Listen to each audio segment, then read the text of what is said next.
Менің шаңырағыма қош келдіңіздер.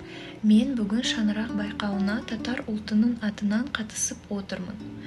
Қазақстан көп ұлты достық пен бірлік орнаған ел.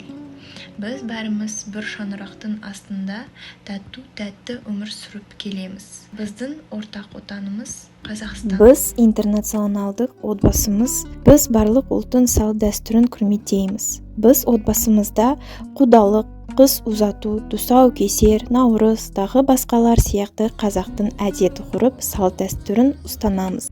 Жолдасым қазақ, мен татармын. Соған қарамастан салт-дәстүріміз өте ұқсас. Ең бастысы екеуміз де мұсылманбыз. Бауырсақ, дәстүрлі қазақтың наны. Бауырсақ, тіл үйерер, неткен дәмді. Бауырсақ, қазақтың ұлттық тағамын пісіреді менің анам. Ауыз ти, дәмін тәт, сіңімді сондай ғажап. Қазақтың ұлттық тағамын пісіреді менің анам. Ауыз ти, дәмін тәт, сіңімді сондай ғажап. Ас болсын! Мы интернациональная семья. Кроме татарской национальности, у нас есть и русские корни.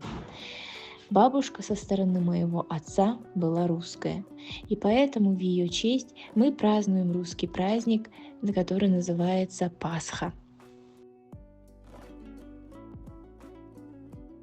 Балдай бол, басы биік таудай бол, шағалалы көлдей бол, шалқып жатқан елдей бол.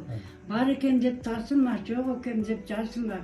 Береке берсін малың менен басыңа, кетпес сәулес кең пейіл берсін, пәрі жаладан қағассын. Алла тек осы берген дәмнің есесін ала берсін, амандық, саулық берсін баршаңа.